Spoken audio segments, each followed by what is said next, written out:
It's the Groupcast podcast, a show about stuff like stupid jokes and Charlie folks and random ass topics with Casey, Wes, and special guests like Fred and Danny, Kyle, Riley, Lennon's there too. This is their theme song, it's pretty cool. Just don't ask Wes to sing the rest cause he'll forget the words, so sit right down and gather round, but not too close because they were so ugly that everyone died. Podcast. Face. Ah! He's just like, no one sees me. I was wiping my face with something and the thing wouldn't go. And welcome to another episode of Group Cast. Hey, Internet. You're looking fine today. B Internet. C Internet. We're just, I don't know how to alphabet. D Internet. As always, he is Big Wes. That was Casey. Hey. Last week he was Big Wes. Yeah, I was. That's true. That's Yeah, how you he did a good started. job. I'm Big Nice. Wes. I appreciate it, thank you. I was promoted to Casey. And I was, and then Erica You was were just still Erica. Erica. and Dave was. Dave was dog. Scandinavia. No, we were in the middle of the podcast, and I saw the dog just out of the corner of my eye, but it was coming from his direction, so I thought Dave was crawling on the floor. And I'm like, wait a minute. That's Erica. Which is a very logical conclusion. That's Shut Lennon. Up, shut up. And Wes Williams is with us. Woo! He's Thanks for having me back, on, guys. everybody. It's He been likes so us enough. it's been so long since I've been here. I've been demoted to Rob Stoner. I'm Rob Stoner. How are you all doing? Woo! But I'm glad to be back. I'm glad you guys had me back. I really enjoyed this last time. I guess just to kick things off today, I wanted to tell a little story that happened to me last night. Go ahead. Ooh, boy. And like it's been Right weighing on on it. me. It's been weighing on my conscience. Is that I did a gig last night. We're all pretty much comedians here. I did a gig, and afterwards, like I went out to a bar and got crazy drunk.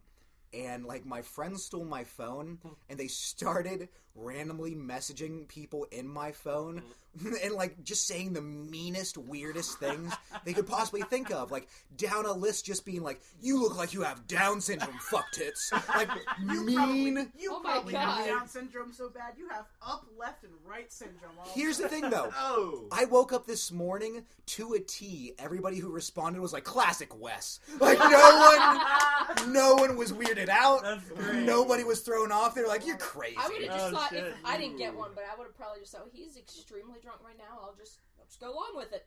You would have been correct. I don't know Yeah. if that's a good sign or a bad sign. Like they were personal attacks. Yeah. Like Shane Gillis had texted me earlier in the evening, and he was like, Dog "Hey farts man," and dog cum aren't cool. he was like, "You want to talk about vaginal mesh?" I was like, "No, Shane." And then he was like, "I'm doing a show tomorrow. Do you want to come?" And Logan Gleason or Liz Curtis texted him back, "You look like you have Down syndrome. I don't want to see your shitty set ever again unless you give me a guest spot. Go fuck yourself and die." And he wrote back, like he was like, "That's what you would say." Like, shit. not moved at all. I was like, I am the worst person. If all of these people are like, "That seems right. That seems Oh, appropriate." man. Well, the other way you could look at it is that now you realize you can say fucking anything to anybody. The doors have opened. Be as serious as you fucking want, and no one will care. And no one... They told one of my friends to come out to the bar we were at, and they said, "I'm too drunk to drive." And they told him, "If you're not too drunk to text, you're fine to drive." He could have fucking died, you guys. He could have fucking died that night. We had to have a conversation that next day. Yeah. That's terrible. That's great. So, what did we want to talk about today on today's podcast? Everything. I just love that. If you I got a short story. you're okay to text, you're okay to drive. You were just on my shit all the time. I am? She's on I everybody's shit all the time. I- She also can't hear. She's the reason why she is like she is because she's too much on other people's shit and not enough on her own. There you go. Okay, I can do So her that. shit's just kind of everywhere. Stop writing everybody's dick, Erica. Jesus. Yeah. I didn't know I Stop was writing dicks. Jesus' dick. He doesn't want it. I don't write dicks. Okay, so Come anyway, on. here is my. Okay, let me start. Good start. Here is my short story. I'm Casey, everyone. Kill you. Okay, so the other day, in one of my college classes, there was this visiting guy who Yes. was a violinist. He was a violent. He was a violent violinist. This is a violent innist. He was going to be What? on campus later to perform. He was a and violent have, like, a hobo. talk. And in my class, they were like, "Okay, we're going to go down and we're going to go just go and talk to him for a little bit." They So- did a Happy Prospector dance too, right? Happy They did, Prospector they did, dance. You they can't did. see what I'm doing now. They call me Flappy Pappy. Do they? I've been listening Yes. to, I've been listening to all the past podcasts preparing for Greatest Bits. and Nice. So, like, my head is full of just Wes's stupidity. You're welcome. That's not her. So we went down to this other classroom, and he was there, and he had his violin out, and he's like, "I want to talk to you guys about the music I'm writing to represent civil rights," and just talking about all this stuff. And I was like, "This is pretty cool." With his violin. With his He was violin. writing civil rights music with his violin. Yes, he was. That's always a good start. It was. That's a water hose. Oh god, those are dogs. I just imagine the saddest, weirdest concert that has ever happened. No, I won't get off the bus. I bought a ticket like the whites. Let's bring it back around. This was $5. This is weird. I love it. I'm not quite sure what point he was trying to make, but at one point he was like, "So yeah, I just want to see like the energy in all of you guys right now." So he like pointed to somebody in the front row. He's like, "You, Yeah, what's you. your favorite color?" Huh? All right. Because nothing brings energy into the room like that. Favorite colors. Yeah, Yeah. he's just like pointing to different people and like telling them to do random things for I don't know why. Then he points to me and goes, "Hey, you, dance." So obviously, I take this opportunity. Oh dear God, what dance did you do? I like the sound of this Now already. Cabbage Patch. you people in the internet. Truffle shuffle. You Truffle people. shuffle. Truffle Yeah, shuffle. Truffle Truffle shuffle. I did. Truffle. Oh. Fuck you. I did the next best thing. Truffle. There is fuck no you. next best thing. Absolutely, there. Truffle Bless shuffle or you. die, motherfucker. Truffle Is shuffle that or how it die. works? Truffle shuffle on a dime? I Or die. die. I want you Is to that get your new that. rap? Thanks, Erica. I want you to get that tattooed across your chest. Yeah, hench for life. Yeah. There you go. Oh, Yeah. God. Truffle Oh, shuffle or die. Steve. Truff shuff for life. But yeah, he points to me and goes, "Hey, you, dance." So I stood up and, in common white boy fashion, I just like swung my arms like Yeah, that's what I Yeah. pictured you doing. The This is most- good internet radio, you like guys. Yeah. He just like, flailed his arm arms pumping. around. The Yes. flailing my arms. The Flail most arm pumping. possible motion. Yeah, He did all the motions. and I Yes. just sat down once. like He I had the just motion got of up, the ocean. did my shit, and If the sat ocean down. was retarded. And the guy was If the the guy ocean was was like Casey. he was Yeah. speechless for a second. He was like, "I think we need to give this guy a hand." I like to He think... just takes off his hand and here, have this. And everybody Yours obviously don't work. everybody applauded, and he was like, "Nah, man, seriously, that was amazing." Everybody give him another hand. And I was like, "This is good for today." I like to think that, like, you started off with what's your favorite color, which is innocuous, and then he got to, like, dance, you. Like, I like to think that his Dance, requests just became weirder and weirder as the night went on. You're not too far off. You, lick my violin. What? Slowly now. You, that guy that danced earlier, kill him. Yeah. With my hand. You. Battle Royale. You're gonna find a gun under your chair. Put it in your mouth. Do it. Do it. This song's about civil rights. Do it. Diddy Mao. He also got a man named Fogel to play his violin. Okay. Who? Okay. Who? That wasn't even his name. Did you just go who? I'm so He did say Fogel like that was a point we should know. exactly. His yes. name was Folo, right, guys? Am I right? You know, Folo. It sounds like he recruited a Lord of the Rings character. Yeah. Come join us on our journey. Wax had it bad. It was something else. Oh my god. You can have my oboe. So can you explain Folo for a little bit? Fogel? Whatever the Folo. fuck you said. Folo. Follicle. Yeah. It was just weird because Phosphorus. I knew what his name was, and that wasn't his name, and he just got up there and said some random name, and I thought it was weird at the end. That's nice. Thanks. All right, I want to make a quick Thanks leap. for the story. I want to make a quick leap for the people at home who don't know Big Wes. He's a Hello. big furry guy with a big beard. Yes. He's the And- funniest thing By, I've you know, ever the word seen. Big. Right. And if you Good start. guys haven't seen pictures of him on this website or whatever you're listening to, he now has the biggest, douchiest red streak in his beard. Ah. And it looks like he was, like, eating out a girl on her period. That's Like, where is Red Badge immediately what I thought. Like, it Oh, is looks... that what you did It this looks week? like Guy Fieri level douchey. And I don't know... It's like he took a trip to Flavortown and just got back, and that was like that was his henna That's- tattoo. You know, Yeah, Did you see the Flavortown. picture of that somebody, like, they photoshopped Guy Fieri if he didn't Yes. have his hair bleached? And it was or like, what the shit? fuck was that? It looked weird. It looked like Normal. no, that's Oh. not the word for it. No, it looked sad and old. It kind It of did look sad and It old. was like fat Harpo Marx. Well, hey, you guys, my name's Guy Fieri, and we're Welcome to Flavortown. Today we're gonna examine my My name is sad Guy Fieri. Fieri. can you imagine having sex with Guy Fieri? No. Just him being like, "Oh, I'm close. I'm gonna fill you up with donkey sauce." Just moaning in your He's face. like licking his fingers. He's like, oh. Take me to Flavortown. Oh my On this God. week's episode of Dine-In's Drivers and Dodge. This week we're just eating pussy. This week we're just eating pussy. I'm dining in it. Your mom's puss. I'm like, no, Guy Fieri, please don't. Nom nom nom. This tastes like sauerkraut and bad mushrooms. Nom nom nom nom nom. Wash up, Big Wes's mom. Your stank puss is making me sick. Next. Full of colors. Oh shit! On Diners, Drive-Ins, and Bad Puss with Guy Fieri. and I his- watched that show. I would watch that show. What channel would that be on? What channel would that be The on? Boom Network. Not enough of them. It'd be on the Oprah Winfrey Network sorry. Oh, yeah. Okay, all right, at sure. midnight. I want to. While I'm name dropping comedians, At I want to night. give. I want to give all the credence and applause in the world to Brandon Klein for his bit about eating out a girl on her pussy and saying it was like eating a Reuben sandwich with ketchup. Eating Oh, out. yeah. Eating out. That is. He's had that joke so- since like the beginning. It's Like- from the beginning of time. Yeah. It's funny to listen to comedians who have bits like that because you can feel how real it is. Yes. Yeah. Like you can Oh, yeah. feel how real it is a year after the fact because they have to relive it every time they say it. That's like listening to anything Brendan Crick says. Yeah. Everything he's ever Everything said he is said, true. it's It is. You just know it's happening. Except for the part with like Brian with 8 Ys. Yeah. Even that I Julia with question. 7 O's. That bit he does about putting a beer bottle in that guy's ass like really disturbs me. I know who that Yeah. guy is too, Oh. and I believe. And you look at that guy and you're like, Because he's too busy thinking about butts. him and Yeah. his Like to butts. have such a loose butthole that Ah. a beer bottle just slides into it.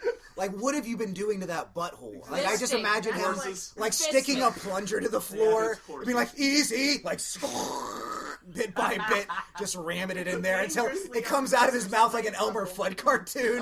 He's just skewering himself. You see it coming out his nose. Okay, it's all in. All right. God damn it. Time to go to Yeah, work that's at about Chuck E. right. Cheese.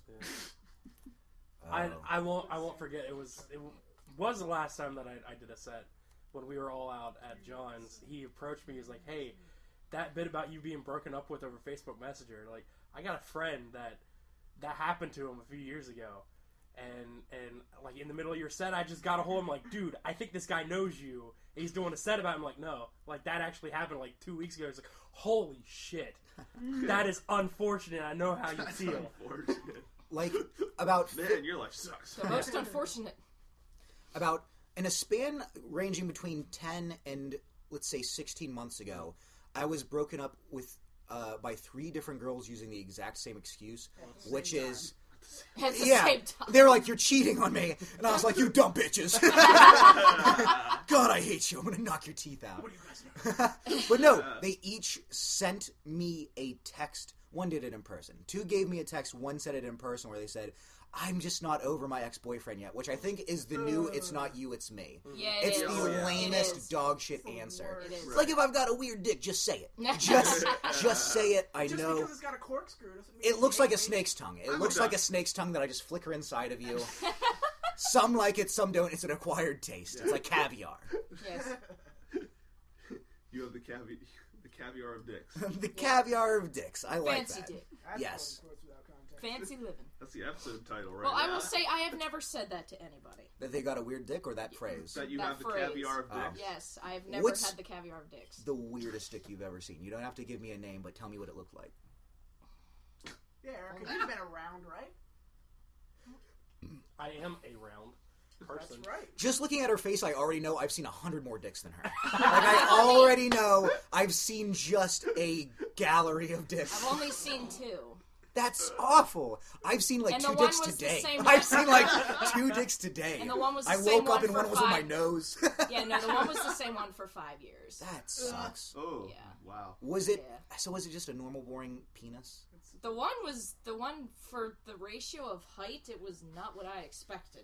I like that it's 2 because we can. It was You like- guys know immediately who she's talking about. They have to. I don't. No, I think I might. I have no idea. No, No? none of you guys know who it is. Oh, okay. No.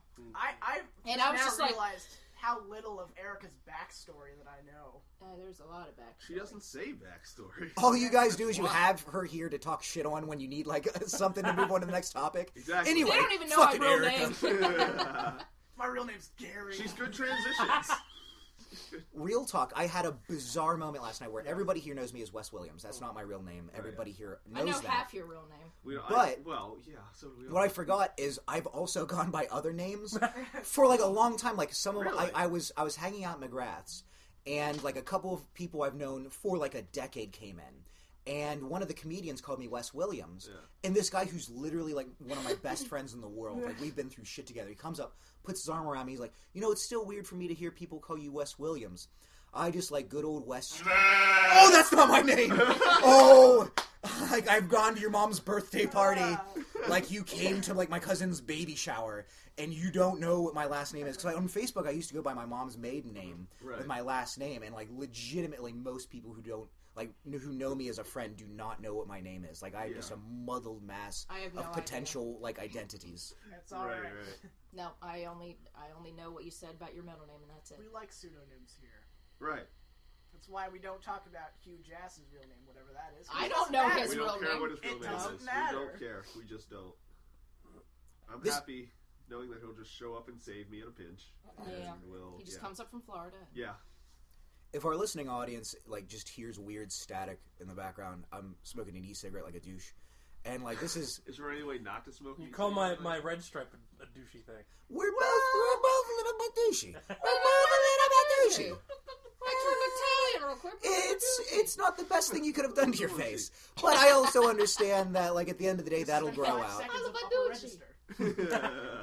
But I this is kind of a bit, but it's also a very real story, which is that That's the best bits. Yes, it is. I speaking of making the love, one night I took a woman home and I wasn't expecting to have visitors, and so I had all this shit on my bed. And, like, there was just a bunch of, like, old books and, like, used coffee cups and weird shit. And so, like, I swiped it all off with one hand. But the only thing that I didn't manage to knock off was my e-cigarette. Yes. Oh, I heard yeah. this joke. And so, like, I, like, plopped down on the bed. I'm like, come get it. Or whatever my fucking awful your game. bedroom talk That's is. your game. Come get it. I'm ready for it. Like, I'm just laying there. I'm already sweating real bad. She's just like, oh, God. Jazz. And so, like, she gets on and she does all the work because obviously. And she, Because obviously. and like, what I don't realize is my e-cig becomes jammed between my butt cheeks. And, like, it wedges up into, like, my ass. And, like, so she's grinding me onto this thing. And then I'm like, I'm done. And, like, I push her off. And she's like, we're, like, having bedroom talk where she's like, your dick's fine or whatever. And, like, I roll It's off. your bedroom talk. You came and got it. I just hold them down and I whisper, "You're gonna get it. You're gonna get it." Like 100 times. Then I'm like, "I'm close. I'm Just close." let it happen. Yeah, just let You it just happen. got it. You just got it. No, I'm gonna get back to that too. I roll off and I'm trying to be like Mr. Cool Guy. Like I'm kind of like flexing like after sex, and I'm just like, "Oh, that was great, baby."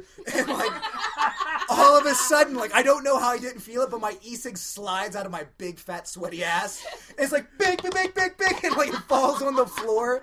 Like I just hatched an e-cig egg out of my ass in front of this woman who's already regretted everything. And she looks at it with this mixture of confusion and anger. Fright. And yeah, and like she looks at it for a second and I've got no words. And so there's just like this beat where we don't say anything. And then she looks at me and with all sincerity in the world she goes, "Were you keeping that in your ass?" Like she wanted to sincerely know, like, was I smuggling e-cigs around in my ass for future use? And I was just like, no, I didn't know. Like, you can't, it's hard to convince a stranger that you weren't intentionally keeping things in your ass once they see it come out of your ass. And I just embarrassed myself again recently, which is, I was in bed with someone and we had already had sex once. So usually, like, I knock it out and I'm done for the night. And I just fucking fall asleep because I'm a selfish lover. And I'm just like, but like for this night, I was like, I drank Mountain Dew, so like I was all hopped up on caffeine, and I was like, round two. Yep. And like she's just trying to fucking sleep and forget all the awful things she's had to see that day. And like I get her back in the mood, and like the lights are out, so she doesn't see what's happening. And, like, we start, like, having sex, and, like, she must have been asleep, and, like, her eyes slowly adjusted to the darkness, and she realizes that I'm on top of her just wearing a red shirt, and she, like, she goes from enjoying it to, like, the most dead serious face, and she's like, are you Winnie the Pooh fucking me? And to that, I just pulled her hair back, and I went, oh, bother, and I just came so fucking hard. It was one of those ejaculations where, like, bits of my vertebra just shot out. I was so happy about her sex. I was like, blah, blah, blah, blah, blah. I was so happy with myself. And then I just, Donald Duck walked over to the window and smoked a cigarette. Like, that just happened in your life. You'll never be able to make that not have happened. Just my fat body grinding against yours, only wearing a red shirt like Winnie the Pooh. I just filled up your honey pot. And now you have to know that forever. Can I please use that? That joke? No, like, real life. Oh, yes, please do. Please do. We'll have all the instructions to such an endeavor in the links. Okay. What even is that? Come on! We're waiting. We're all just gonna sit here for a second. Moment of silence. I think I can find some jacket. Is that the links? What is this? Something about a kid wanting to pet the zebras. Hold on. What are we doing? I don't know. No. See, we have these links. We have a thing called the links in the description, but we use links as cat. And I got sick of the cat roar every time, so he found a video of zebras. Come on! Get on talking, with it! But you lost your turn. Yeah, you did. I win. That was a child. Okay. That's better. No one. Oh, yeah, that was real quiet. Well, I'm never using that again. Yeah, that video was So, Wes, are you going to fill the honey pot? Are you going to Winnie the Pooh it? I will. Take one for the team. Yeah. He's giving one for the team. Giving one. God. Take one. Fuck Give you. one. Get out of here. This is still weird to me. It's like a fan fiction. It is. That's why I'm telling you, you need to write it. Yeah. No. We are. There's so many variations on it. You can just whisper, I'm going to pound that piglet. There's... You know, when you're just really going at it and it gets nice and hot and pink. Oh, yeah, look what I did to that little piglet. That just sounds painful. I feel bad for sounds you because this is painful. really weird for you. This is torment. Yeah. You gotta figure out a way to incorporate real tigers do real shit. Yeah. I think that's gotta be in there somewhere. Oh, shit. Go Somebody on. thought something. Everybody wait, here it comes. Links. Oh, I thought you had a thought. Oh, I was waiting for the next random noise you were going to insert. Oh. So was I. I was That like, is wait. our I'll MO. just That is put our a new MO. twist on an old classic here, and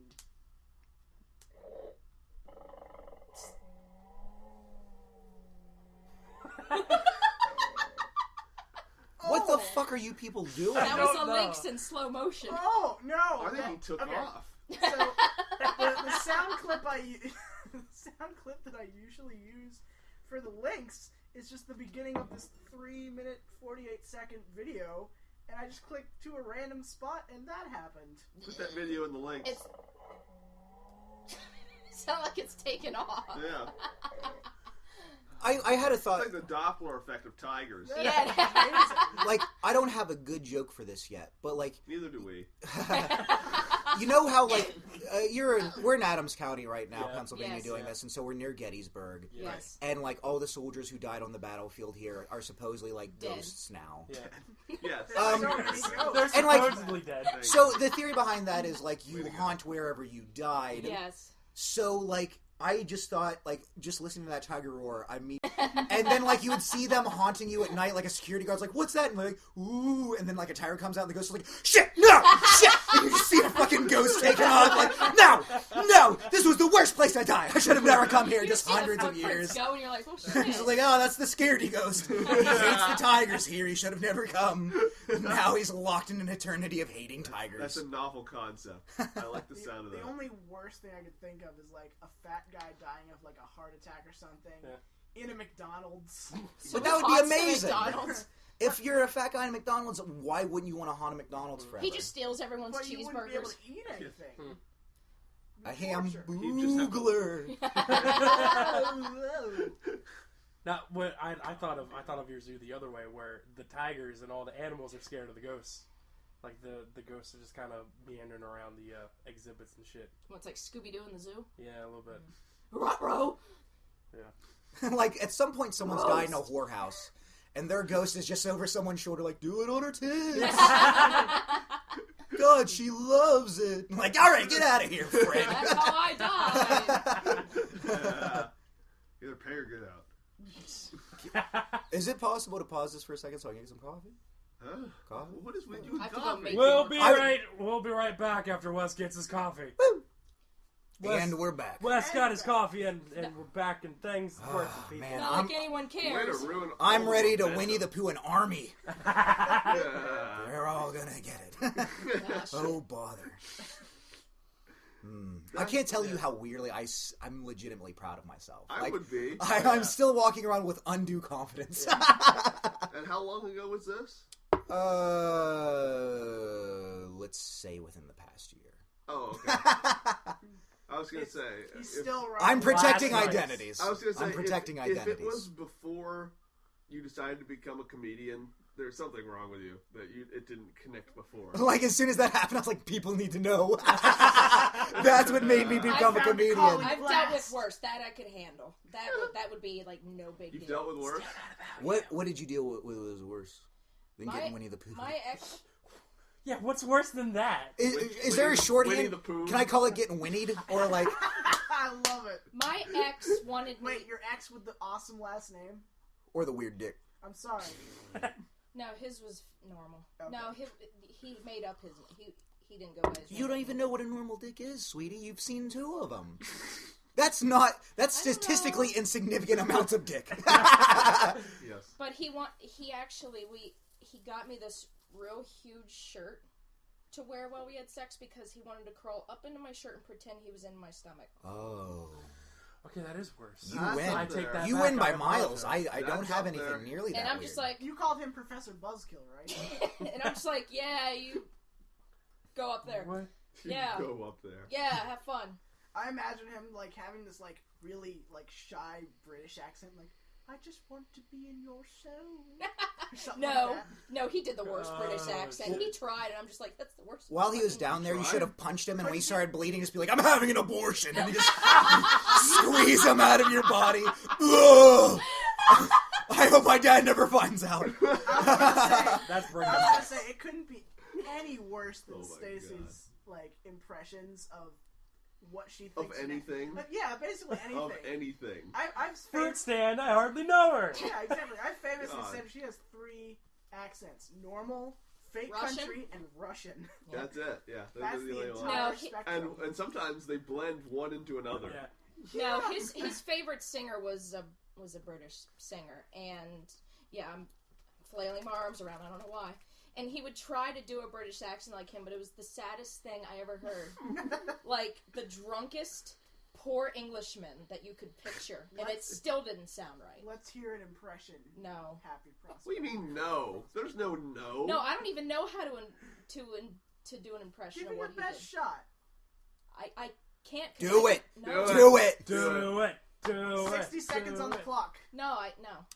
God, you're depressing. 60 seconds I on don't the know clock. how I Go. would even do it. It would probably sound normal, and you'd be like, "What's wrong with that?" 5 I seconds doubt in. it. I doubt it. No, Oh I my can't. I God, you can't even suck. think of how to do it.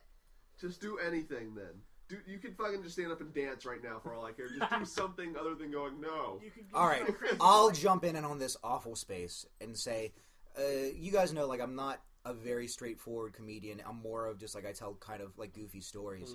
Yeah. Well before I was doing comedy, I mean, like, I grew up in the country and we just bullshit stories to each other. And one that I'll never live down, and, like, I still have friends who shout at me about this today, is, like, I was super drunk just standing in front of a campfire, and I was describing being in a car that hit a deer. And, like, I was like, we're driving along on this very dusty road, and the deer comes out, and we hit it, and it's like, caw! And like, everyone's like, stop. What sound did the deer make? I was like, caw! Like, that's not a deer noise at all. That's you just hit a giant horned bird. I was like, what is it? And so, like, to this day, when I see old friends, they just run up to me and they go, caw! Caw! I'm like, fuck you, I'm bad at animal That's impressions. better than me trying to do a British I accent. love Have that. you ever heard what a deer actually sounds like? They're Baby horrifying. deers go. It's the funny thing about animals that you don't. That was knocked over the phone. Good job. That's funny. the worst British impression Eric ever. Eric, shut up. Move on. Shut up. Oh. I was just gonna say, picture Ozzy Osbourne just even worse than he already is, if that's possible. Like him singing "Row, row your boat." That's not even. No, that's was- AC/DC. Thanks, Dio. No, yeah. It just sounds like you're vomiting, and like, did you ever vomit way too soon after eating food? Like, did you ever just eat it and it came up immediately so it wasn't even kind of digested? It just tasted like what you just ate, and you're like, oh, that's a bun. Like, oh, that's just hamburger. Like, It comes up in the order you ate it. yeah. You just ate a sub and you just throw it back up. It's all up. He's like, I didn't know that it all put back together. Yeah, and like, I didn't puts realize. itself back together Yeah. in the toilet. It's just That's why toilets get clogged, because there's whole fucking subs going down the pipes. well, now I know not That's to let it. you over and eat a That's it. sub beforehand. That's it. I ate a pizza, like a whole pizza, just real quick one time.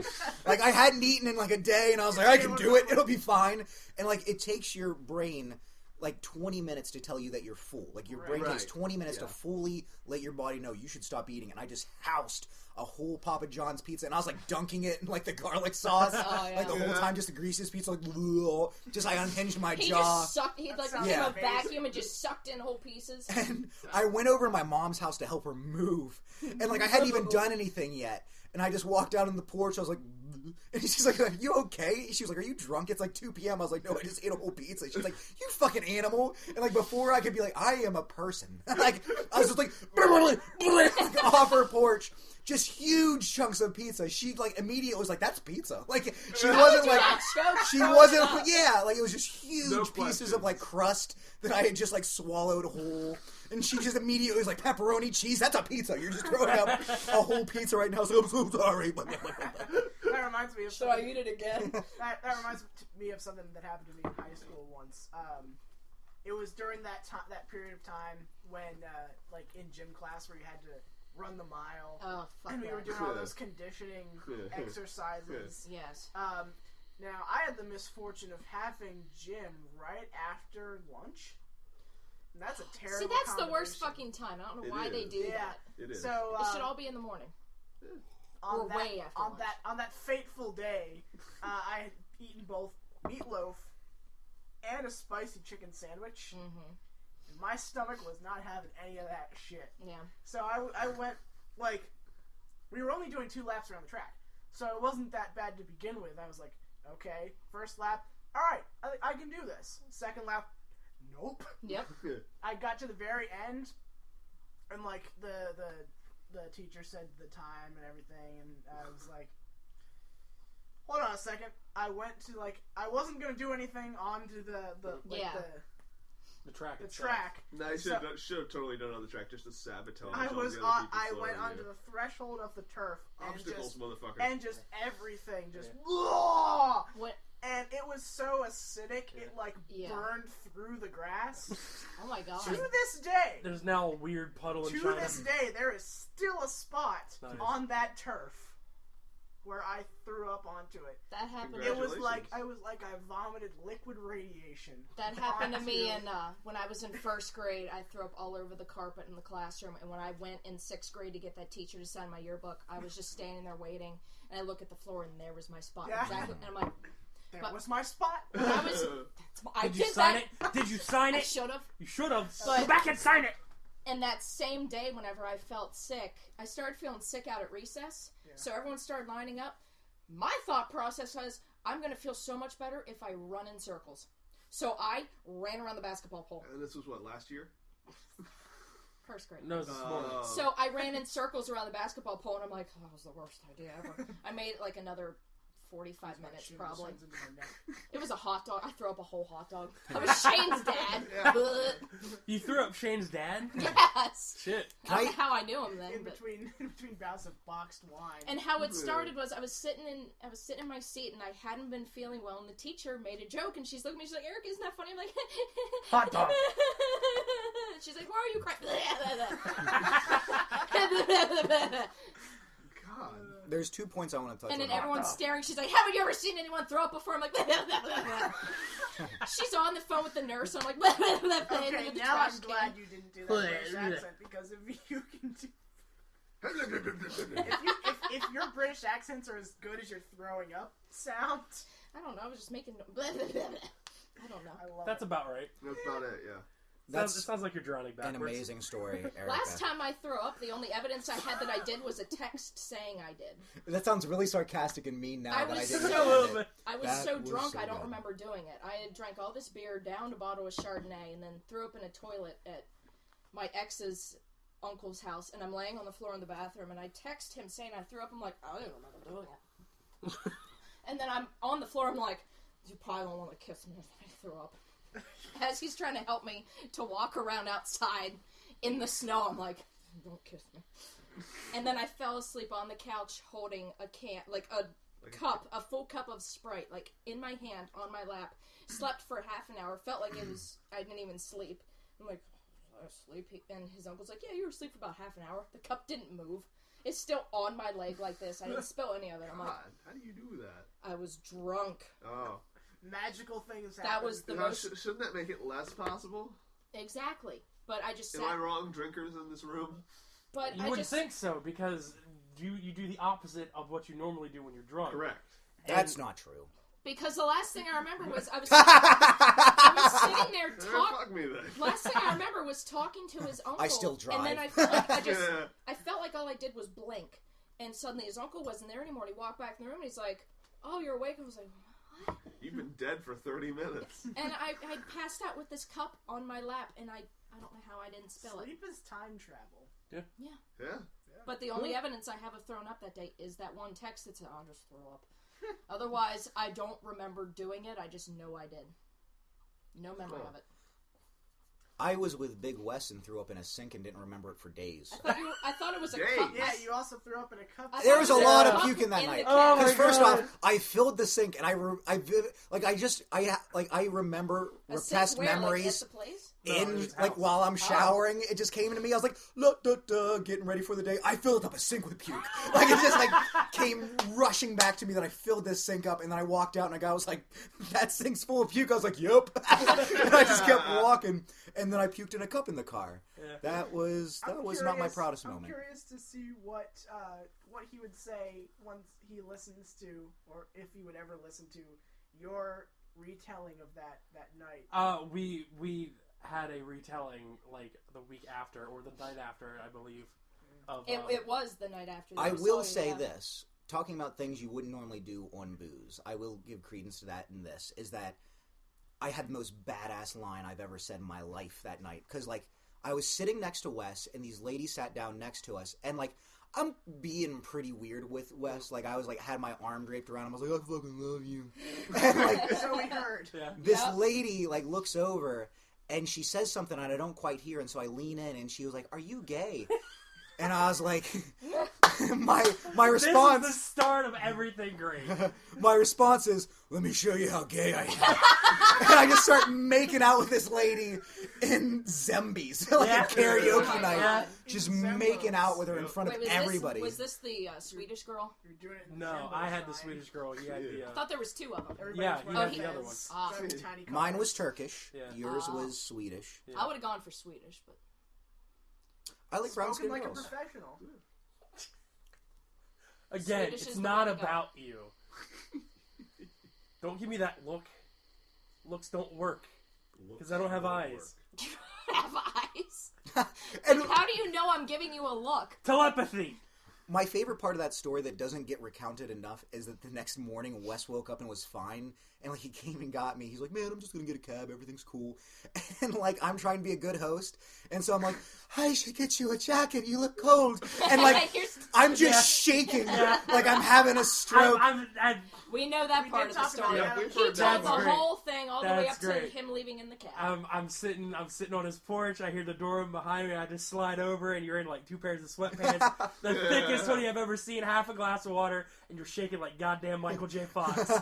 And you're just like, let's get you inside out of the cold. I put my arm around you, like, you mean let's get you inside out of the cold? You're like, that's an even better idea. And you're just like, up the stairs. Yeah. That was a great episode. That was. Episode 100. That was, yep. That was a very good episode. I was very pleased. Oh, that was on the- got yeah. offended. The offended wall. The- The offended if wall. there's a message to be learned in this, it's that drinking with Wes Williams is pretty fun. It is. It's always a good You'll see time. some Yeah. wild shit. Yeah. I'll do some wild shit. I love that in the mind. conversation we Yeah. had after we went back upstairs. We're waiting for my cab. We're just leaning out the window. You're drinking your water. You're just like soul searchingly staring out out of the window. He goes, man, you saw some weird shit last night. Yeah. You saw me make out with a strange chick. I threw up in a fucking cup in the back of a cab. Did I throw up in a sink? I threw up in a sink. I am so sorry, bro. I'm like, don't even worry about it. He's like, I feel bad. I'm like, fuck you. What don't I'm wondering feel is bad. how you got it down the sink. It didn't. It did not go down the sink. It just laid in the You've sink. never thrown You up had in a to sink plunge it. before? It I doesn't have. go anywhere. Well, Yeah, it depends on plunge what you it. throw up. Wow. Yeah. My favorite part. No, about I that threw up in a story- sink in 4th grade. My favorite part about that story Yeah. was how you went into the bathroom, Mm-hmm. came out, and like And Everyone was everything gone. Yep. Yeah. and you went 'Cause- up. I was Yeah. listening to that just today, and you were like, "Wes, what happened?" I don't know. Yeah. I got up to go piss. Everything was bumping. Girls were still there. I think Travis just went up to go do his song, and I took like 2 steps, and the bar started doing this. It's like all over the place. So I'm like strategically, purposely stumbling. Yeah. So like I'm walking fairly straight, and I leaned up against the wall to take a piss, and I went to wash my hands, looked at myself in the mirror. It's like one of them cartoon moments where the mirror starts talking, and like it grabbed a hold of me, like, dude, you look like shit. Get your act together. And I'm just like, I need to get my act together. Get my act together. And I walk out, chairs are being put up. You and Travis are sitting at the table, and I walk up and I'm like, dude, where did they? I don't know where they went. I'm like, Travis, where'd they go? I was doing my karaoke song. Fuck if I could care. I'm getting married in a month. Yeah. And then we just leave. I'm like, what is going on? I retell that story to a couple people, and they're like, oh my god, did you pass out in a bathroom? I'm like, I might have. Brother, I don't remember any of that. All I remember is taking one last shot of Jägermeister, and it was like I drank liquid unconsciousness. Like, it instantly sucked my soul out of my body, and I don't remember anything It'll do until, that to you. like, and when I get blackout drunk, I fall asleep like Dracula, like, Yeah. in a corpse pose. And whenever people wake me up, I'm like, bleh. Like I said, like, fucking straight up, just like I'm returning to mortality. I thought he fucking died. Because I He's woke already up. ready. We got back to your place shortly after 3. I woke up promptly at 5 o'clock to take a piss. I got up and your apartment started to sway back and forth. I'm like, I can Oh, hold it. that's I can not hold fun. it. Yep. So I laid back down on your couch. 7 o'clock rolls around, and I can't keep my eyes closed. I'm like, now's a better time than any. So I stumble in your bathroom, take a leak, come back, and I'm just like, I don't want to wake him up. So I just laid there staring at your ceiling until about 10 o'clock. For 3 hours, I was like, he's got a nice ceiling. And that's, yeah, I know how that And then I finally get up and I walk in, and you're That's just good like, ceiling. you're all That's like, ceiling. your arms are like draped over you, and you're all fucking wrapped up. I thought you died. No. And like, I don't know my voice register at the moment. I'm like, Wes. He goes, What? My phone died. Can I borrow your phone so I can call? Yeah, you just throw your phone at me. Yeah. The last time I got the last time I got truly blackout drunk, where I just don't remember things. And this will go back to Shane Gillis's dad, as all things do. All things go back to his dad. Yeah. I don't know if I told you guys this yet, but the first time I met Shane Gillis's dad, the first thing he said to me when we met was, if you're going to win a fight, you better land that first punch. Before hello? Yeah. Before, like, welcome to my house, guest. Like, he was just like, he is made to murder. Yeah, he is. From what we've heard. Yeah. And we went out drinking on his porch, and, like, this is how I know I've become old and lame, is that, like, I blacked out because we were just chugging whiskey with his dad. And, like, I woke up at noon in a stranger's house, his parents' house, with my shoes on, like, in the couch in my Dracula pose. And Shane's like, buddy? And I was like, oh! Like, I, like, startled myself back to life. Like, literally, you've got to know, like, when I wake up from a blackout, like, it's like you could see, like, an EKG machine, like, boop, boop, boop, boop, boop. Like, it just, like, rockets me back to life. And he's like, you okay? And I was like, yeah. I was like, I don't remember anything. I was like, did I embarrass myself? He's like, no. You started talking about taxes. And then you slowly got up and said, gentlemen, I think I need sleep now. And you walked downstairs and just laid on a couch, got into a corpse pose, and went to bed. I was like, that's what I do when I black out now? I used to do fun shit. Now I'm like an old tax attorney, just with a monocle, just being the lamest person in the world. You're like the Ben Stein of girls. Gentlemen, I need to sleep now. I believe I'd have imbibed too much. I will bid you adieu until morning time.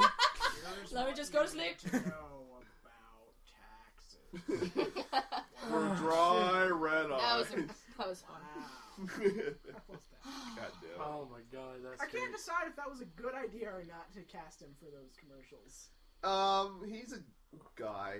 He's a guy. That's really all you can say about Ben Stein. There's really not much more.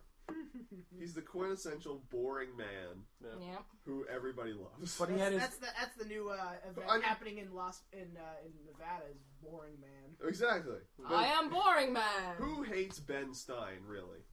I kind of hate Ben Stein. Yeah, I think that's Ben so? Stein hates Ben Stein. Yeah. No, because he's like a conservative commentator now. Yeah, that does bother me. But other than that, I live in self-loathing. I like the character of Ben Stein, but he's Right. like, he's one of those disappointing, like when they warn you, like, never meet, like, the people you like on TV, like, he's the quintessential guy where you're just like, oh, I love you, Ben Stein. He's like, Benghazi. And you're like, oh, that's a weird thing to say to people, Ben Stein. that sounds about right. Yeah. I wish you had just been a weird, boring scientist-looking dude, but now... I liked his game show, Win Ben Stein's Money. Oh, yeah. Yeah. And I always thought it was funny because he's just so droopy dog-like. And everyone's like, woo, yeah, I'm gonna win money. Good for you. I'm so proud. Hello, sir.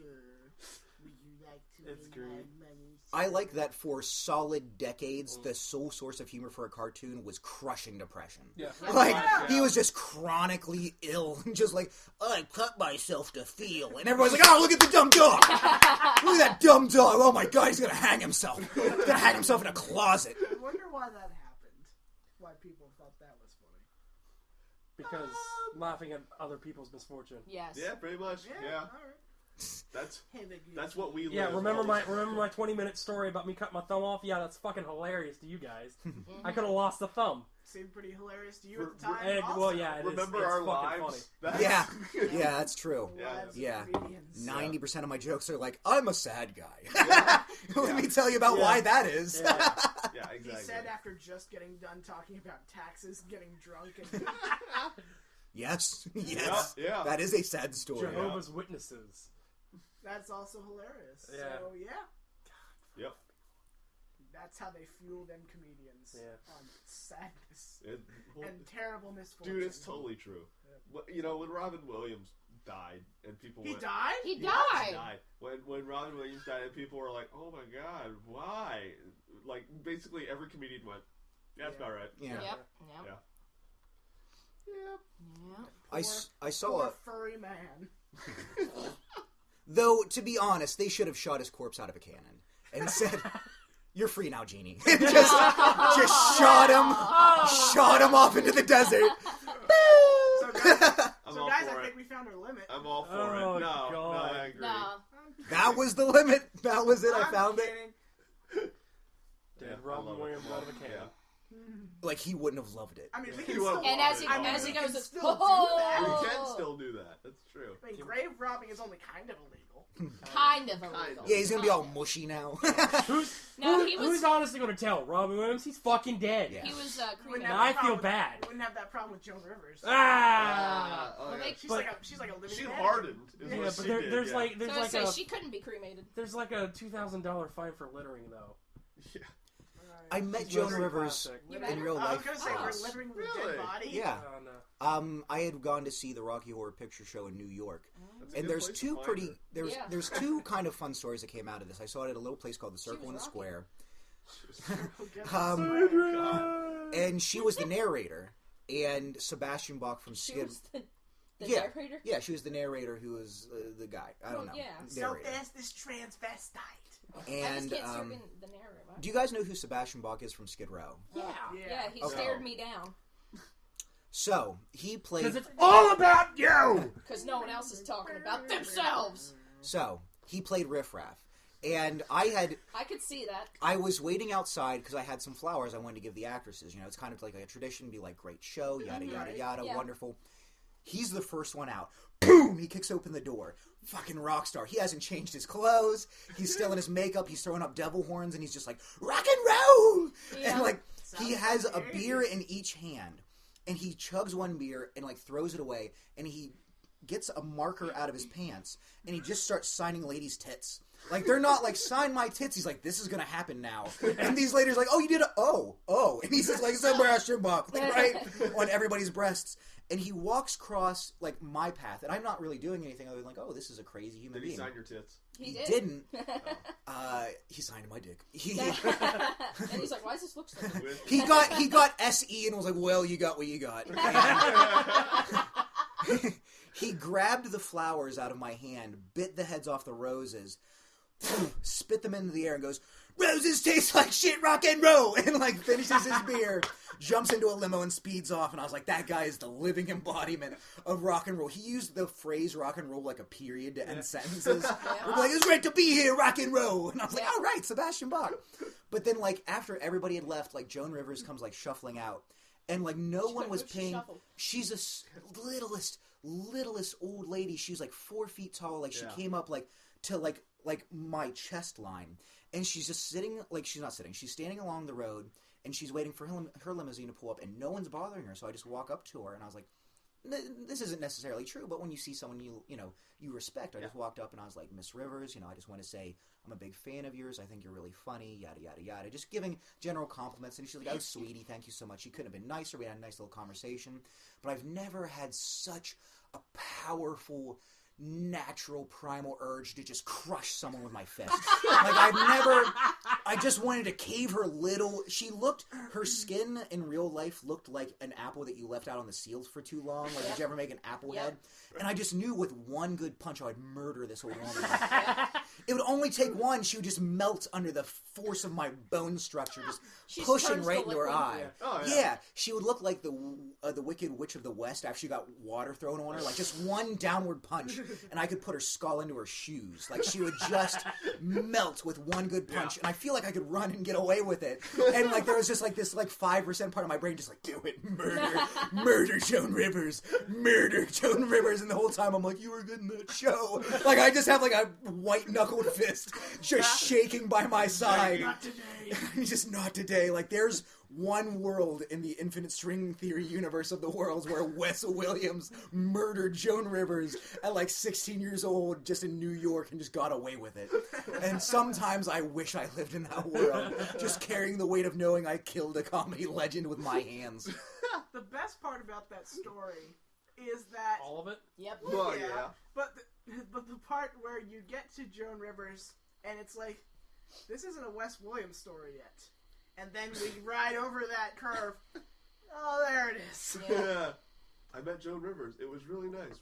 Until I wanted to Then murder. I thought about punching her fucking face in. Yep. murder. Yep. And there it was.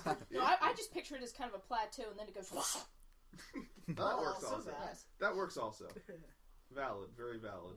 They're gonna say valid, very valid. I was Nope, just like, I no, was it's not. Joke star, whoop! That would entail wearing God a damn pimp hat and being racist. Yes, it would. I just, every time he goes up on stage, I want to have one of those rap horns. You know what I Yeah. mean? Boop! Boop, boop, boop! Valak time! Boop! Comedy star! Boop! Advocate of humor! Boop, boop! Like, Artist. Boop. Is that one pic? just DMX with a dog whistle. Ow, ow, ow. I will never scrub from my brain Valak's bit about racist Seinfeld. And he didn't even call it racist Seinfeld. He was like, were you not here for the racist I Seinfeld? don't think I don't so. remember Oh, that either. you are in for a treat. He only did it once, and I don't even remember where it was. I think it was Comedy Zone. That was like the I can't get off my face. But like, Yeah, that was something. The lost great jokes are always the best ones. Right. my favorite Valak joke of all time is he said, so I'm gonna do a Seinfeld impersonation. Oh, And he literally goes, I can go nowhere but up. why do black people love crack? Like, that's the first thing he said. He didn't say, here's a racist Seinfeld impersonation. He just immediately did that. And the beautiful part about it is he had so much to say after that, but the crowd let out an immediate gasp, like, oh no! And he gave up the Seinfeld impersonation, but kept doing the joke. So bit by bit, Seinfeld fell by the wayside while he stayed racist. So it started off, why do black people love crack? Because black people love drugs. They don't have much money. I did hear him do that one. And like it just went into him explaining why he's racist. Yeah. It was a beautiful transmogrification. That's For beautiful. the listeners who aren't aware, can we describe Mike Valak? Nope, Racist. I don't think we can. Racist. I don't think we can describe Let me Mike give a full picture of Too Michael. We've discussed plenty of comedians. We can do this. Right, one, yeah. too. Michael Valak is a sweetheart. He's a teddy bear, and he's someone who deserves love. Having said that, he's a fucking maniac. He's a fucking maniac who doesn't understand like how reality works, and like it's like performance art to see him on stage because you can. It's a little window insight into how his synapses fire, Yeah. and like he's just so adult. devoid of like how the normal world works. Did you ever just hear something that just fucking haunts you? Like the most haunting thing, like I think of another human being's ever told me. Like I have friends who have seen murders. I have friends who have just like had to like return themselves from a life of addiction. But one time we were just sitting at Angie's together, and I think he uses it in a bit, so I don't think he's going to mind this because it's kind of a funny story. I've told him, talk more about you because you're crazy, and that's funny. He sat down next to me. And he was like, oh, and I was like, you're looking kind of blue today, buddy. What's the matter? And he was like, oh, I think I screwed things up with this girl. And I was like, oh, well, what happened? And he's like, well, we were sitting in a car, and she was kind of drunk, and I was kind of drunk, and we started making out, and I started fingering her. And I was like, that's a nightmare. And he was like, and so, I thought things were going pretty good, so I just leaned down, and I whispered in her ear that I love you. And immediately, you've got to imagine just his Cheeto-encrusted fingers slowly pushing into your warm center while he hovers over your body and his hot breath on just making your ear moist as he leans in and just goes, I love you. And like just snapping back into sobriety, realizing this man is just 3 knuckles deep inside of your fucking most precious orifice, just going, I love you. Like you have to think murder is next. Yes. I'm about to be murdered by this giant he-boy. And he is going to fit his whole hand up inside me and start pulling things out. He's going to start pulling vital organs out. I've got to stop this now. And she literally ran. And he is just left there like, well, I want you flowers. Like, just like he is like Lenny from Of Mice and Men doing comedy. And someday Shane Gillis is going to have to be like, look at the bunnies. And we're going to have to take him out back. Look at the bunnies, but you're a pussy. Like, just fucking blow his brains out. Oh, shit.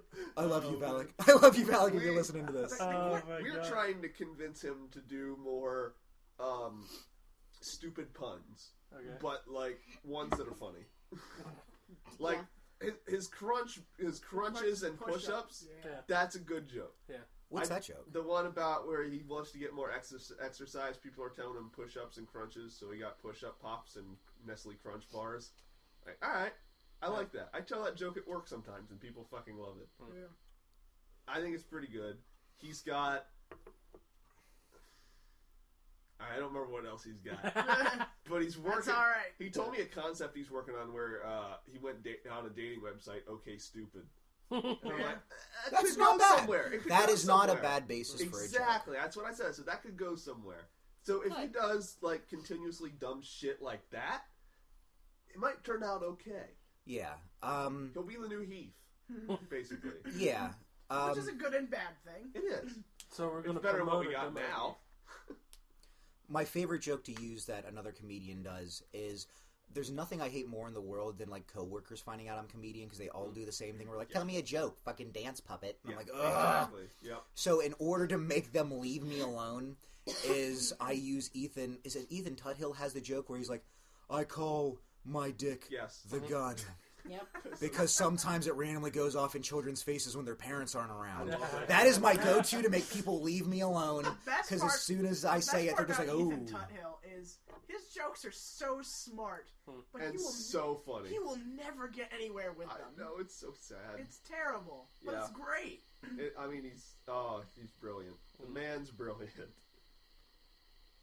He's one of those guys where if he starts to get into a modicum of like fame, he won't be appreciated until well after he's dead.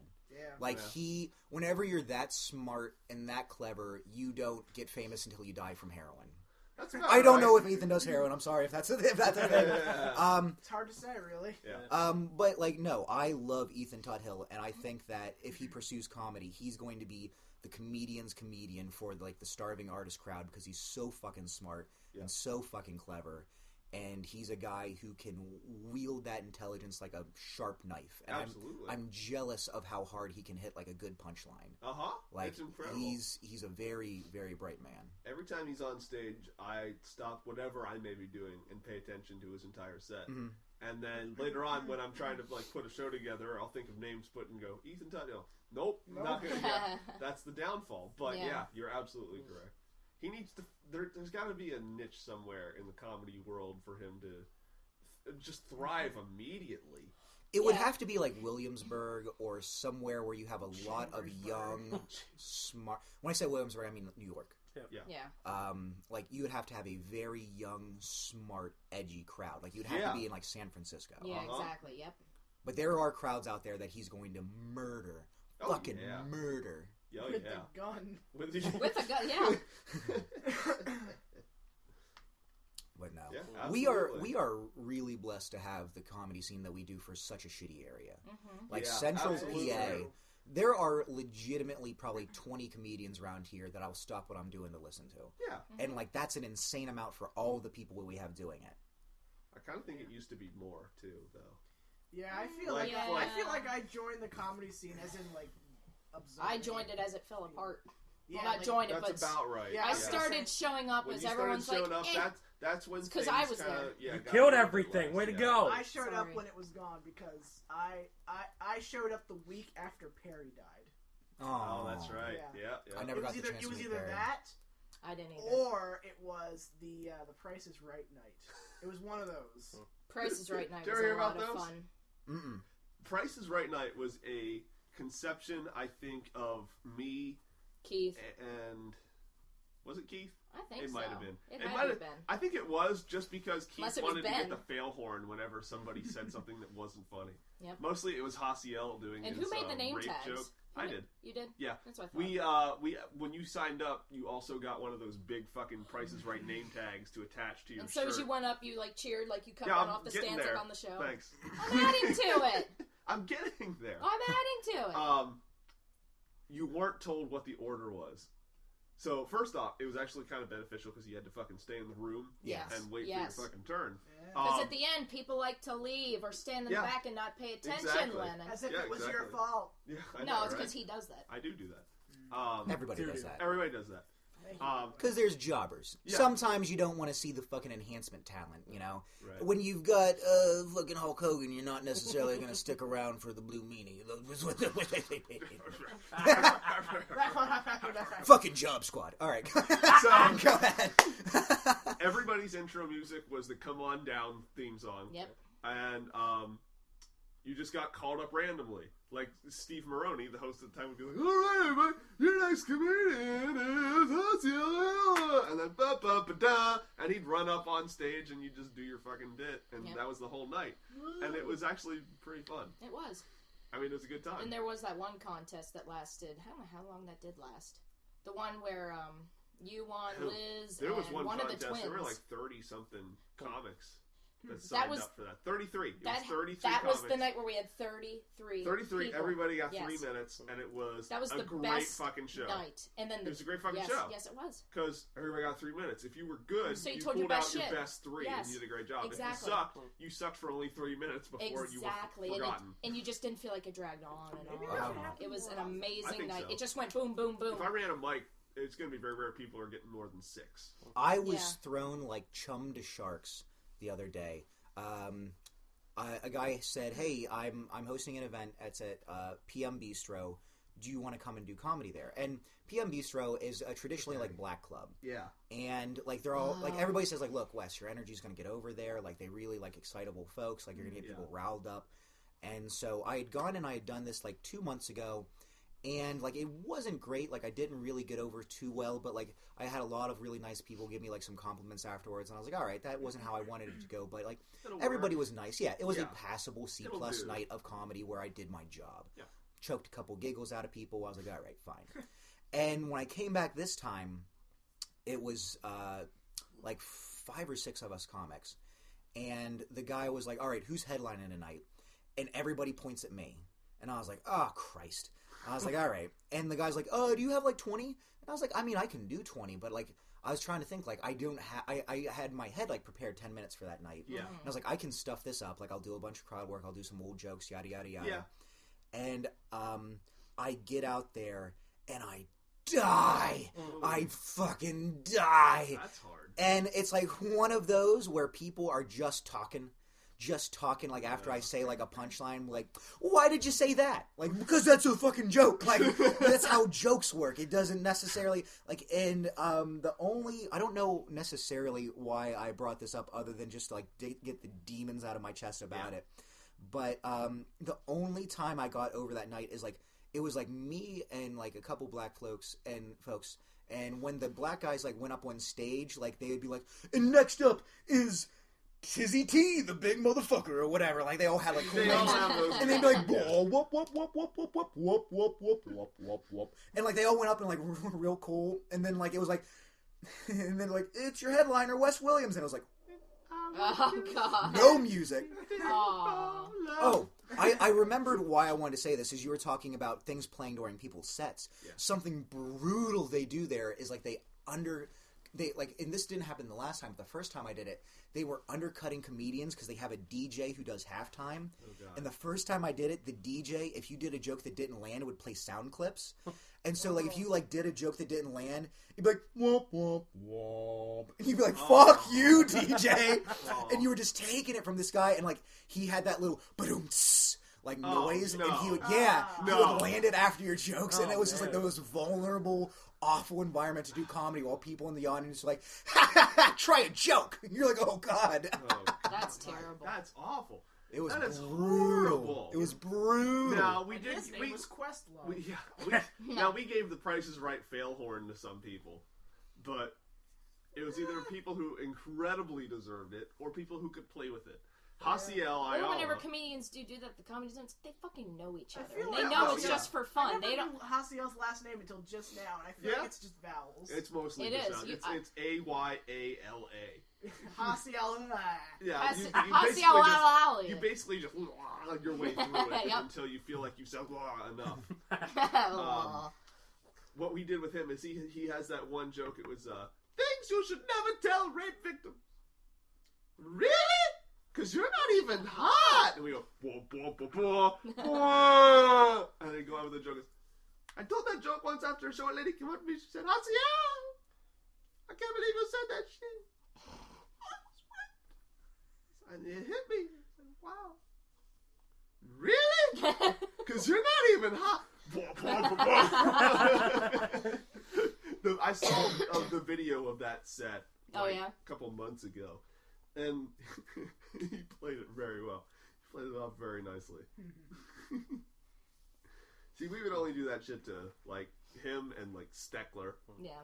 Well, Steckler will get the horn. Deserves it. More or less. And he'll take it well, though. I was discussing with someone the other day a concept that has become very interesting to me as I've gotten to know personally the comedians in the area. Yeah. I think it was Kyle Works or someone very astute in human nature. Yeah. And we were talking about people who do comedy who are comedians and people who do comedy to do comedy who are actually other things. Yeah. Like there's so many people in our scene right now who do comedy but they are screenwriters. They do comedy, but they're improv people. They do comedy, but they're actors or actresses. You know That's what I mean? Like, very true. They're people who are doing comedy, but they're not comedians. They're people who are coming in from other walks of artistic life and bringing what they have to that particular venue, even though they're not particularly comedians. And it does provide a certain type of nice diversity in the way that like the jokes are delivered. And it changes the way you hear how people deliver their jokes and kind of like go up on stage and hold themselves as well. Yeah. Except if you're Ben T. Steckler. But and that's why are all visual. And that's a very good point in that Ben T. Steckler is like a comic guy. He's like a comic drawing, writing guy, and that's he has. has. Reason why I stopped because I feel like my idea is also visual. Okay, I never thought about it, but you're probably right. Yeah, I can get that.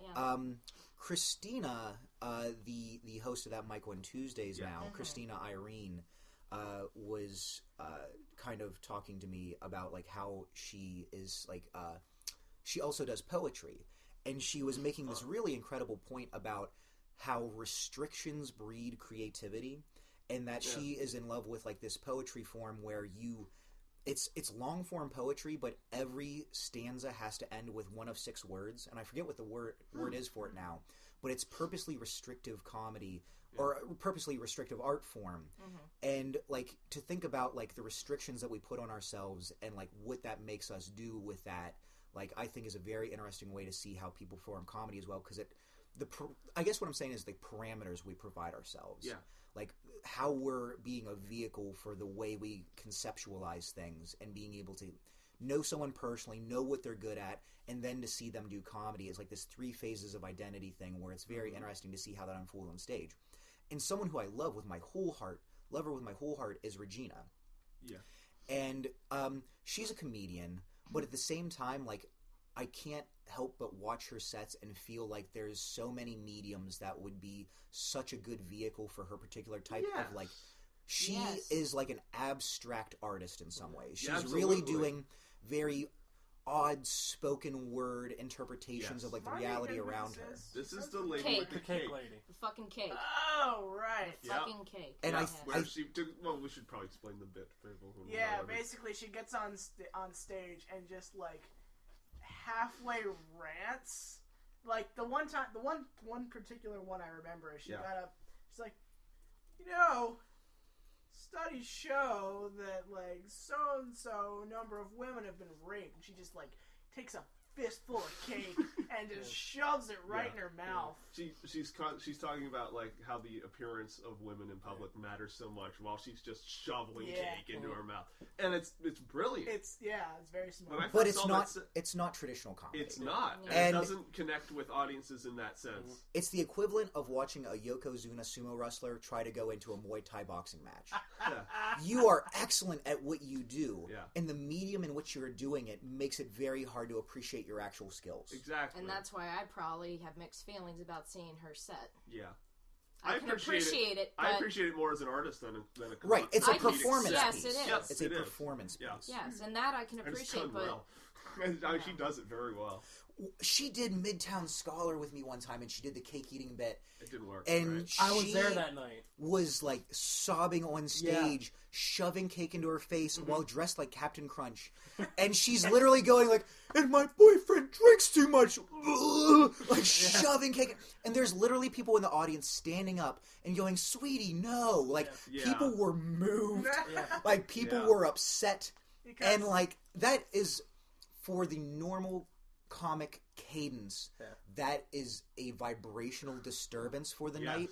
Yeah. She did what she set out to do, but it's hard to see it in the vehicle of how we normally try to drive forward the spirit of comedy. Yes, exactly. I agree 100%. Absolutely. Yeah, because hold on, I just completely forgot what I was gonna say. I know. Somebody else talk. But I can move on to something else I was gonna talk about. I'd never tried comedy. I just couldn't do it. Yeah? I tried. It's was been fun, 2 years. but- I mean, I've seen how to do it. I could probably do something. It's just I don't think I could. Yeah. So I just Not stick with the everybody doing the can. taking pictures thing. Yeah. I did it for a good 6 months, and it was fun, and I enjoyed it, and I would probably wouldn't do it have again any- someday. But it's not what I'm good at. I mean, I have material material. I have ideas that I could say are funny, but I don't know how to make Listen, them into guys, a good I've joke. seen two strange dicks. Like should I see at the school that the kids tell me? You could Oh, probably yeah. work that into an excellent joke, Yeah. but for me, I'm just like, the kid said this. You Yeah. told me once that I could. But You were the one who told me that's that. You're like, that's delving into stapler It territory. is delving into state. but you were the one that told me that. You're like, you can Oh, tell really? funny stuff about what you see at work and just turn it into. So you said something like that. It had to do with what that I doesn't see. sound like me at all. I believe you, but that doesn't sound like me at all. It was you Problem because I said something about. I told you something that Yeah. actually happened at the school one day, and you're like, you could turn that into a joke. Well, maybe it's not. There's a difference between this is what the kids said and literally pointing out something funny / disturbing. Well, or that's whatever, what I mean. Like, Yeah, I an can extra say it like this is. qualifier you want to Well, add. that's what I mean. Like, I Yeah. could say it as it happened, but it's like I can't make that into a joke where people Yeah. are gonna do more than just, The oh, I can't believe a problem kid with did work that. stories Yeah, is yeah. they're very hard to determine, like, if they're good enough for an audience. Right. And that's why I don't even Like, try. well, you could just casually be telling someone, like, something that happened at work, and you Yeah. can get the, like, desired effect out of it. Yeah. But, you know, when you are faced with an entire group of people who have very differing opinions about anything, Yeah. And That's Yeah. why I and don't know try. the details of what you're talking about anyway Right, when it that's comes yes, to work stuff. exactly. That's why it's so difficult. That's why the only work related thing that I did was the union math joke. Where it's like I used to be a unionized construction worker, and then that one table was all unionized construction workers. Like, yeah, I'm like, you should just stop listening because it's going to get bad. The difference between a comedian and a funny person is I know a lot of funny people who can make me laugh, but at the same time, I don't think that you should discredit the human interaction. Like in sociology, they call it a conversational membrane that you get into when you're engaging people, like we're engaging each other right now.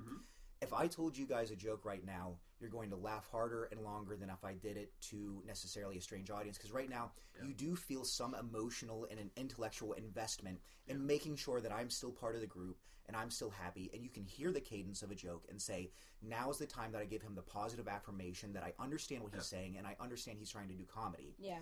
People who think they're funny people think that means they're actually funny. Yeah. They tell their jokes in a public setting, and because of the conversational membrane, because of the rules we play in society, you hear the cadence, you see their face, and you see them waiting for you to do something, and you go, ha ha ha ha ha.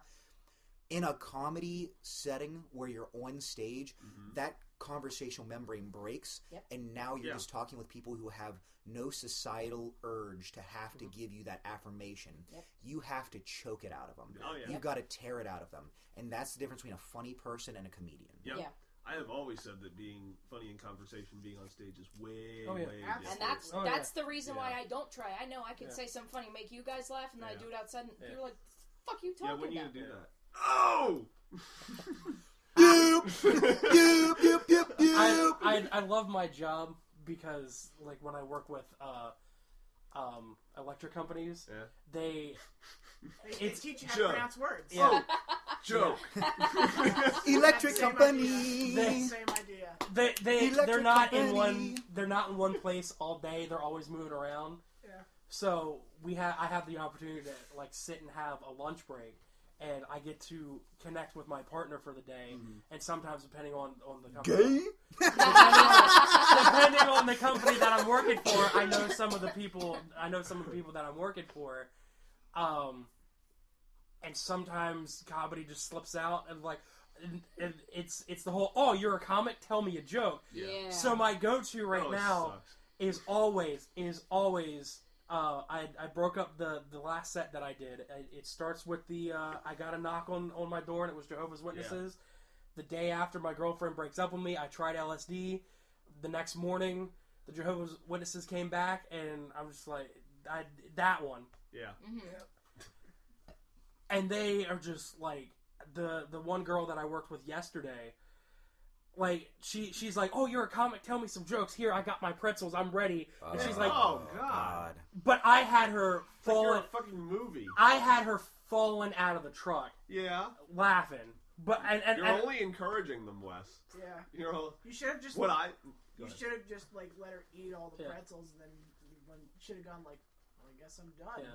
That's what I did. That was fun. Well, it was great because when I got into the LSD, it was the LSD joke. Yeah. Where I'm meandering about my house, pondering life's most valuable questions, such as, will my milkshakes bring all the boys to the yard, or even more intriguing.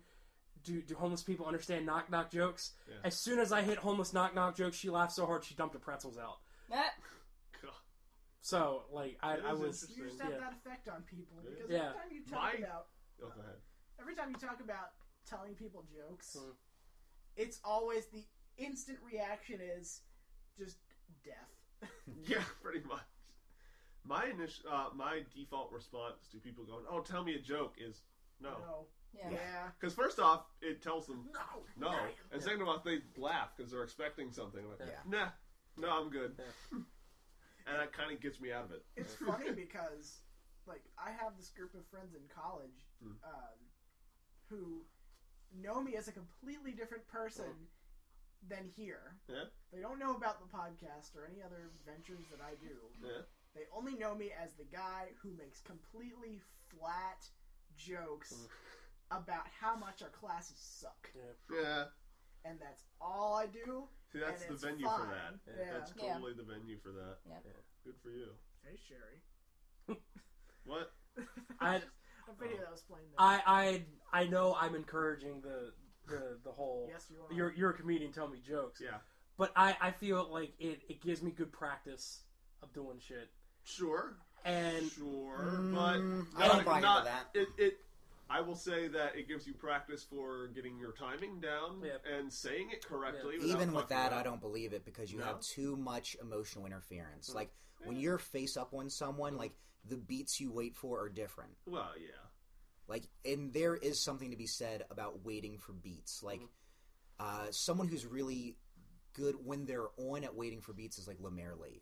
Like Lemaire knows how to wait out a beat, and he even he waits a little bit longer. When I used to work in journalism, and the greatest trick they ever taught us is just being quiet, which is you ask a question and someone gives you their prepared answer, and then when they're done, you just wait, and then they have a human need to fill that space. And so they keep talking. So they're done with their prepared answer, and you're waiting. And societally, we feel, oh God, there's space here. And so they go, well, and there's more. And they start saying what they don't have prepared. And that's how you get all good quotes in journalism. It's funny that you should say that because similarly, I was just, like, I'm in teaching classes, as you are aware. We did this recent thing about critical thinking, and there's this concept called wait time. And basically all it is you ask a question, and then there's a specific amount of time, like both traditionally and scientifically, that you have to wait before kids or just people in general are willing to answer that question. So you just have, like, in the same way, you just like have that period of silence where people think it over, and that's when that stuff comes out. And to convert that over to comedy, like what Lemaire does so well is when he hits something that's either very funny, he can actually wait out a laugh so long that it turns into two laughs. Yeah. Which is like a fucking phenomenon of nature. Yeah. Which is he hits the punchline and you hear that joke, and like, and Kyle Works gave me this concept which I've been feverishly like meditating on, which is stepping up and out of the box, which is it's exactly like a quarterback in football, which is that when you get on stage and you grab that mic, you're creating an invisible circle around yourself, or an invisible square depending on how you want your like stance to be, and the energy that you're projecting is relative to where you stand and move in that box. And Lemaire's great about delivering his punchline and stepping back out of that box and creating a vacuum, and he has that silence and he has that space that people feel an innate need to fill again, and you get that nervous, forced laughter. Yeah. You know what I mean? Like, that's an amazing technique to use. And I was telling Big Wes about this, you know what I mean? Like, when you're getting to the apex of a story and you're getting near the end, you start moving up in that box. You start pushing yourself towards that audience. You keep your chest out, your ass behind you, and you're focusing all of that energy. You're bringing them in. It's like a vortex. Yeah. When you're done, step right back out of that box, and they're going to fill that vacuum if you've done your job correctly. Huh. You know what I mean? The sound of that. I'm going to have to think about that a little. It's bizarre how much. I guess it makes sense, but like space and time are just the most valuable thing you can have in any aspect of your life. Right. And when you're physically on stage, that space and time, you can have 10 different comics tell the same jokes in 10 wildly different ways, and it all comes down to where are you putting those spaces, where are you putting your body, how are you holding yourself, where are you looking, like how are you engaging them? Because if they just wanted to listen to comedy, you can go home and get on fucking YouTube, you can listen to a record, and like I've had people say like, Wes, like you really move around a lot, like why can't you just like sit in the box and like project? And I always go back to one time I saw an old interview with Gene Simmons from Kiss, and this guy's like trying to rattle his cage. He's going, Gene, you get up there on stage, you're spitting fire, you do fireworks. Why can't you just play your damn song? And he says, look, if people just wanted to listen, they would stay at home.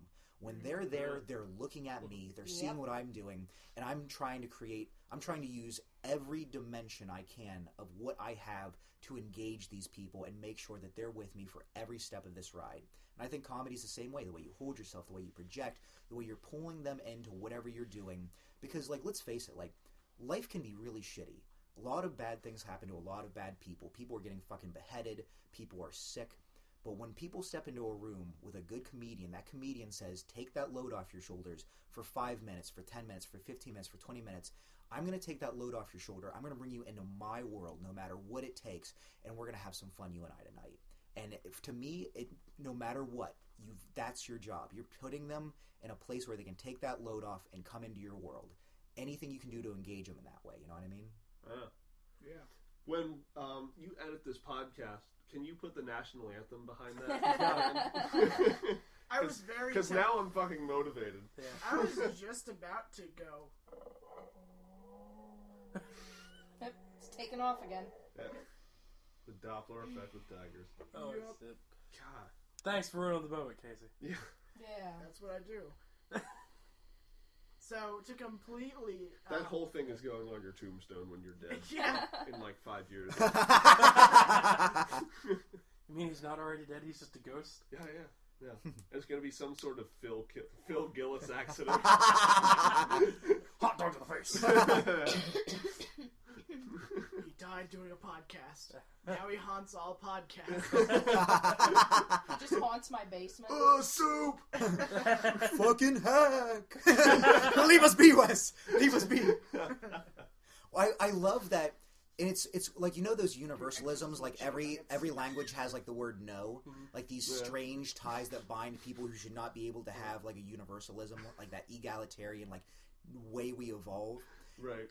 Every comedian I talk to when I talk about hacks has the same hack impersonation, which is you just stiffen your shoulders up and wiggle them up and down and go, you see this? You hear about this? Like everybody to a T, from Philadelphia to Leno. Maryland to Pittsburgh, Jay Leno has become the ultimate hack comedian. Like, he is like fucking Plato's cave of like hack comedians, where all other hack comedians are just projections of him. Oh, I love that concept. That was That's an amazingly intelligent analogy, and I like it. Yeah. Jay Leno is one of my favorite comics, honestly. Because... At least I just like the dude. I couldn't read it. I think I've never seen his stand-up outside of, the Tonight Show. Yeah, neither have I. I love your Jay Leno costume. And I feel like it would be practically the same thing as what his model I was wearing with Tonight Show, just maybe not necessarily, what's hip and current Right. in the news. Yeah. But I feel like I would enjoy seeing that, though. Just as an artifact, I think I'd enjoy seeing that. Like, I would enjoy seeing that in the same way, like, I watch old movies are like I read a book the other day by I think it was Robert Heinlein, did Stranger in a Strange Land, and it's weird because it was seen as one of the most progressive books of the time, and like it made waves in the science fiction community. But at the same time, the whole time, like it is so aggressively homophobic. Like it's so aggressively because the whole time it's like we should all be equal and just fuck all the time except the gays, fucking dirty animals, and you're like Jesus, like. It really repulsed me, but at the same time, like I enjoyed it as an artifact of what progressivism meant at that very specific time and place. You know what I mean? Like they weren't even thinking of that. That was still such a social norm for them to be like, yeah, blacks are equal except for those dirty butthole fuckers. Like just getting real mean. That's like Piers Anthony with his book series. The dude's like in his 80s and like has written this slew of these fantasy, totally tongue-in-cheek novels that are fantastic, except there is so much, like, there's just a little too much rape in them, like, to be normal. We need just a normal amount of rape. For example, I talked about this book once, but I want to bring it up again, because the concept is just hilarious. There's this book by Piers Anthony called Burying an Hourglass, and the concept is, it takes place in the magic future, where it's the future, but there's magic. Fucking magic. Yeah. And there's this guy who's camping out in a park, in like a city park, and this ghost comes up to him and says, "Yes, Erica, thank you for being on my shit again." You're welcome. That's what I'm here for. I wish I had burped up a dead fairy. I wish I'd be like, "Do you guys believe in magic?" And then it falls out of my mouth dead. Like, no, I should have fed it. It's never gonna heal me again. But yeah, he's like just sitting there at a fire, and this ghost comes up to him and says, "Listen, I just died, and I'm incredibly rich. And I need to produce an heir so my riches continue on, so I don't have to, like, give them out or whatever." Now it's a Hulu show. Yeah. So I want you to fuck my wife. Don't worry, it's completely legal. Produce an heir for me. Yeah. We've already worked it out. Just go ahead and just have sex with her, and get her pregnant, and everything will be worked out in the end. So, yeah, have fun with that. And it's the entire beginning of that book is just the most awkward thing. And it makes me wonder, like, was this okay? Or is he just being, like, really off-the-wall strange? Yeah. I have no Yep. Burying an Hourglass, written by Mike Valek. God. It's like sticking an earthworm in a ham sandwich. That is the quintessential Mike Valek in my head. Yes, it is. That one joke where he's like, "What about I was at the Cove and I was just so nervous, so I just kept touching the wall in the back, and it was like, oh, this wall is ribbed, just like all the ribbed condoms I have to wear, because if I don't, it's like sticking an earthworm in a ham sandwich." You should have heard it last week. Right? He just did a thing last week about shit and just screamed shit into the mic for 5. Yes, or I whatever. it was that. I know. I was telling them on Tuesday. He was talking bits with me. He's like, "Does this work? Does this work? Does this work?" And he mentioned that one. He's like, "I thought that went over pretty well." I'm like, "No." And then No, there was the eliminate guy that went up and said he thinks some women enjoy fucking so much that whenever they're giving birth, they try to push the baby back up there because they think it's. Yeah, that was something. Who said the fuck that? was that? You don't remember that? It was one of those. It was one of those nameless. I wasn't listening. Fucking weirdos. One of those nameless weirdos. He was just talking about fucking. I like how that's what we think of the new people in the comedy community of Harrisburg. He was literally talking about fucking a baby, and then it's like, no, get that arm back up there. Oh yeah, that guy. Yeah, he's a twat. That was the worst, and it was like, the woman's having a baby, and she's like, nope, get that arm back in there. I remember him now. He is a incredibly twat. correct to be like, yeah, I don't remember this guy's name. Keith doesn't actually go that high, but yeah. I've heard him go that high. I don't remember this guy's name, so give him a hand. It was probably for the best, because I didn't want to know who he was. Yeah. Yeah, he wasn't worth remembering. No, he'll probably be there tonight. That'll be cool. He'll probably do that joke. get a standing ovation. Do you edit these podcasts down? Because we've been rambling for a while. Yeah, it's been a long time. Yeah. It's been an awfully long time. Hour and a half. That's a Well, lot. that's about it, yeah. Not our longest, That's, though. Hour and We've a half. gone 2 hours. Yeah, But we didn't want to. Our absolute longest podcast was one where we got into an obnoxiously long talk about economics. Oh, yeah. How kids these days suck. Yeah. That was me. I led the forefront on Was that. that whenever we were here? I'm not gonna say anything. How long was Yep. that Yeah. podcast? That was, I don't know. It was something like an hour and 40. I will. It was too many dicks. No, I think it was over 2 hours actually. 80 dicks an hour. I remember it took forever. Dr. Lowe, please pronounce patient dead, would you? As in, Patient dead. As in, end the fucking show. Can I say one? Call it. Can I say one thing before we end? What about the This Week I Learned or whatever? I don't have one. This They don't week, have I one? don't Or know. Say what you're gonna say! This week I learned the meaning of pain. Today I learned how to winnie a chick. Yeah. No, I saw this. Copyright West Coast 2014. Wes Williams, edit that out. Wes, set that out. There was a commercial that I saw that just I have no words. Yeah? Well, we wish you did. 'Cause it's time to fucking Yes, end this you thing. like Jesus! And It's now an audio show! Oh, you know what? And now we can end off the show. You know what? No, I want to bitch. Because I don't think I've ever bitched about this on the podcast, but it's something I absolutely fucking hate. Are we all familiar No. with the lottery commercial where they carol? The Christmas Yes. Where they're caroling. That was the first The Christmas lottery commercial that I saw this year. It's the pissed first me one you off. saw every year. Yes. It's the first one that shows Yes. up every year. And it's the commercial. weird old guy just Hey, handing out Rita! scratch-off Yeah, tickets to look, everyone. vote for the lottery tickets, Rita. You're Yeah. a fucking terrible gift Yeah. giver. And Thanks, it was Rita. redone. That's what I hate. I Yeah. fucking hate that Redone. commercial because they reshot it like 3 years ago, practically scene for scene. Same people, Yep. except they're like bags of sand now. 500 years old. Um, They and just it's- shot it with bags of sand. Yeah, and I fucking hate it because it was always nice to see for like 20-something years to see this commercial that you knew Christmas was coming. Yep. It promoted gambling, which I'm all for. Yep. And there were like cars from like 92 in the background. Yep. It was always nice looking in the back of that going, that was a good time for, you know, it's kind of a very big nostalgia thing. And then they reshot it and Yep. there's like a fucking... Yeah. There's like a fucking electric car going by. It's like, no! Yep. No, get that shit out of my lottery commercial. Yep. Real quick, do you remember when they reshot Psycho scene for scene? No. With Wow. yeah, they reshot Psycho scene for scene with Wow. that tall Vince guy who's in a bunch of comedies now.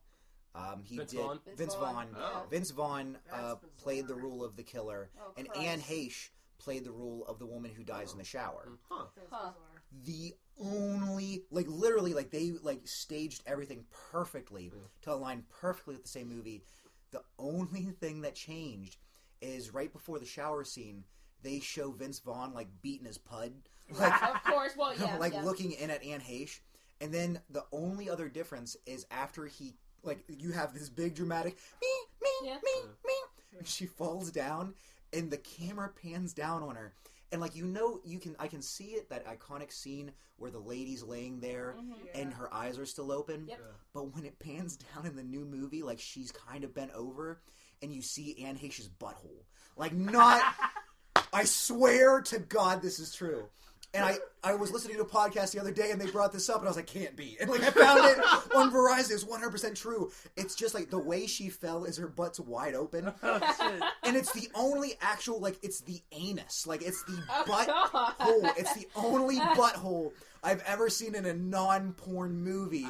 Just spread wide open in this shower. And it's, like, supposed to be, like, this tense, horrible scene. But now that I've seen it, I can't avert my eyes from Anne Heche's big brown butthole in this fucking shower. And I don't know what to do with that information other than to tell other people, because more people need to see Anne Heche's butthole so I can share this pain. You know what? You know what I'm Casey, gonna animate do? that. Yeah. I think I might. Casey, don't animate that. Do it. I'll put it in the links. God. Big brown butthole. Oh, dear God. Now that's someone farting.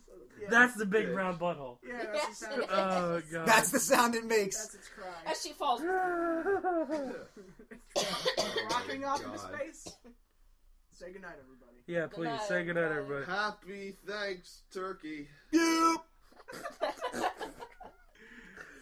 Jesus Christ. What's my line? You should have cut Good it night, like 10 everybody. seconds I ago. should have. Good night, everybody.